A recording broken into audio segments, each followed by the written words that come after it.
So, Andy, I understand that you were at the San Siro last night, but I know that you recorded a video that you did shortly after full time explaining why Milan are the most confusing team in Europe.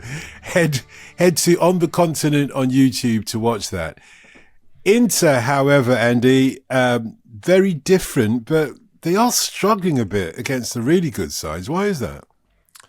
It's a funny thing because I suppose there's two ways of framing it. We can talk about how they're not managing to get it over the line against a really good side, and then talk about how they're not getting it over the line against Milan, because on the evidence of this season, Milan are not a really good side, which is why it must be extra infuriating that they're bringing their A game for the derby. Because as we've said, and as I said on the OTC YouTube channel after the game last night, 4 Milan derbies this season, and Milan have won 2 and 2 have been draws. So if you're Inter, you are absolutely tearing your hair out at this point. I mean, we'll get to in a minute what Inter's failures to beat Napoli either, to beat Juventus either this season mean. But I think it's really fascinating the particular trouble they're having with Milan before we get into that, because I think there were points last night where it felt as if it was like some sort of jinx, as if it was sort of fate, because Inter, who remember have a lot of injuries, suspensions at the moment, and for that reason, and because they've got the Champions League games coming up, they chose to leave some people out. Now, look, Simone Inzaghi laid it on really thick afterwards, and he said, look, I've only got 14 outfield players available. You're like, yeah, but come on, let's not plead too much poverty here. But I think it is true that between suspensions, injuries and restings, there was no Dumfries, Lautaro, Zoma, Taremi. There are a lot of important players who weren't available to him in this game. But still, I kind of felt he picked the right team. He made the right changes when Milan scored and had their little flurry at the beginning of the second half. And I don't know what they really could have done that much differently, Inter, to be honest. They were the better team, not by miles, but that they were the better team, although Milan had their little moments and their little flurries, and I thought they played quite well within the parameters of what they're capable of at this moment in time. But it still took Mike Maignan to have a really, really good game for Inter to not win that. And, when I say you can't plead poverty too much, I think the changes are an example of that. The players they brought on when they made that triple sub, especially Zalewski, made a big difference. Obviously, Jan Bisek was taken off to stop himself getting into trouble because he'd already got a booking in a little moment he had with Rafael Leao, and I think he's probably bearing that in mind. But it always is a bit of a juggle, of course, with where they are, with the fact that everything's still in play, that they could go and win a treble.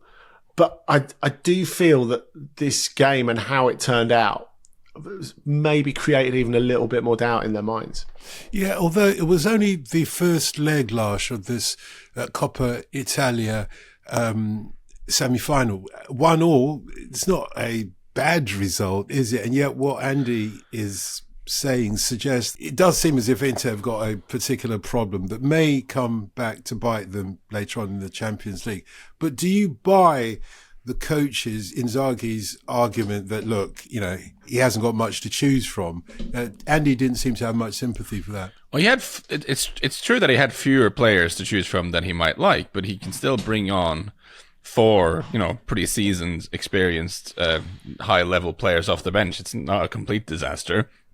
I just think this kind of feeds in the impression that I certainly have of Inter, and I'm keen to hear Andy's input, is that whenever I've seen them this season, I mean, they've won most of the games I've watched, which stands to reason, because they've won a lot of games this year. But they've rarely looked like super convincing. It seems like they're almost like an slightly old school Italian team, in the sense that there's a lot of know-how in this group. There's some really experienced guys in there. The weakest points of the team are not very weak. but you rarely see them bowl teams over, but they'll find a way because they can hurt you in a number of different ways. And the way we talk about this game, we have to remember it's the first leg of 2, and it was the away leg. I know it's in the same stadium, but it was technically the away leg.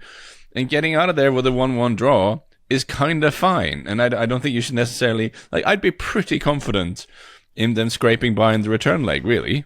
Yeah, what you're saying, Lars, I'm totally on board with that. I think there is quite a lot of marathon, not a sprint energy about them this season, as if they're always holding a little bit back. And, we've talked about it again and again this season. When is the point where they're going to just grab Serie A by the throat and just run away with it because they are the best team, the best squad, and they've got a great manager as well. But they've not quite done that.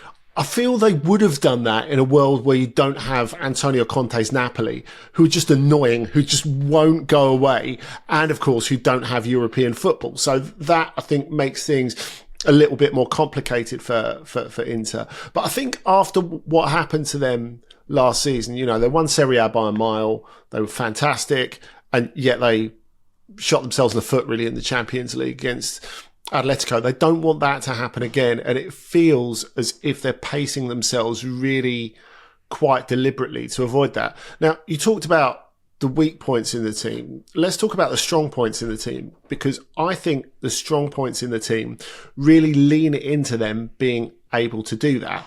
Now, Hakan Çalhanoğlu is the obvious one. A player who is a better player at 30 than he was at 25, and not by a little bit, by a big bit as well. The fact that he's sort of reconfigured what he is and has belatedly become this almost trequartista, this deep lying sort of player, I think gives them an element of control, and also releases Barella to be far more difficult for the opposition to deal with as well. I think that is something that gives them the opportunity to pace themselves, that gives them the opportunity to control games without absolutely pulverizing teams. I think the other thing is that they've had to manage Lautaro all season because he played so many games last season, because he went deep into the Copa America as well. He played, 75 games last season. And there have been points this season where he has looked like a man who played 75 games last season. Now, obviously he's out injured at the moment, and the sooner he comes back, the better. But I think if you look at the more explosive players, well, firstly, they don't have a Rafa Leao, do they? That's maybe something they lack, although whether you think that's something that they need to fill, I think is a different question. Certainly with actual Rafa Leao, I don't think they particularly need him, for example. But you could argue that their most explosive players are the ones they need to protect. So I think Marcus Thuram as well, because he's so engaged, because he's so physical, because he wants to do so much work off the ball. Again, I think you've got to look after him. So making it Çalhanoğlu's team actually makes a bit more sense, even if it's maybe not as spectacular. Yeah, it's a funny one. I remember we had this earlier this season on OTC. We were discussing great midfielders around the continent, and the question is, I think we were asking that now that Rodri is kind of injured and AWOL. Well, not AWOL. That implies he's away without leave. I mean, he very much has leave. His foot doesn't work, so like he's injured anyway. But the point is, when Rodri is not around, who is actually the best number 6? Who's actually the best holding midfielder in Europe? I just arrived at, I actually think it's Çalhanoğlu. And when you say that out loud, it sounds mad. But then you go through all the other ones and you realize I think that's probably true. Now I think he has said something to this effect, right? That he is. I think he thinks he's the best in the world, actually. Which is that kind of Turkish confidence that you expect, but I actually think it's actually not a horrendous shout, and he's obviously tremendous. Him flanked by Barella and Fratesi to give some more energy around it, like that's a really good midfield. So I guess maybe they should be more exciting, like because every time I watch them, they're good, but not like appointment viewing. I don't come away thinking I have to watch this team every weekend. So maybe that could be a criticism, but they're top of the league, and I think they're gonna. I would back them to get by in the return leg here, and they're still in the Champions League, so things are going well. Yeah, but arguably though, and this is a quick question for both of you to consider. Arguably though, the Champions League will be a different ball game, but I can imagine Bayern looking at that and thinking, well, they're struggling in Serie A against big teams. We're a big team. We're meeting them in the quarterfinals. How much of this dilemma that Inter has, Andy, will come to play when they play in a different competition like the Champions League? I think it's a really good question. It's a justifiable question, given not with what we know what they're capable of, but what they've actually shown us so far this season. I think it's right to question Inter. Having said that, for all those reasons that we've just gone through, I think they're in a better position to manage this tie than Bayern are. Bayern have a slew of defensive injuries at the moment, which of course got even worse last weekend with Ito being out. Of course, already no Davies, no Upamecano.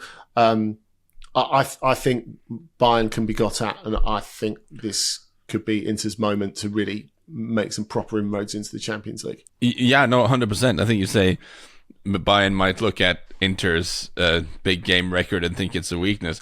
I think if you're Marcus Thuram, who's has experience from playing in Germany, of course, if you're Lautaro Martinez, if he gets fit, Çalhanoğlu, of course, has played in Germany as well. If you think of these guys, you look at this Bayern team and you think you can really get at that defense, because they're like, again, so many of them are missing. And I think this is a great chance for Inter.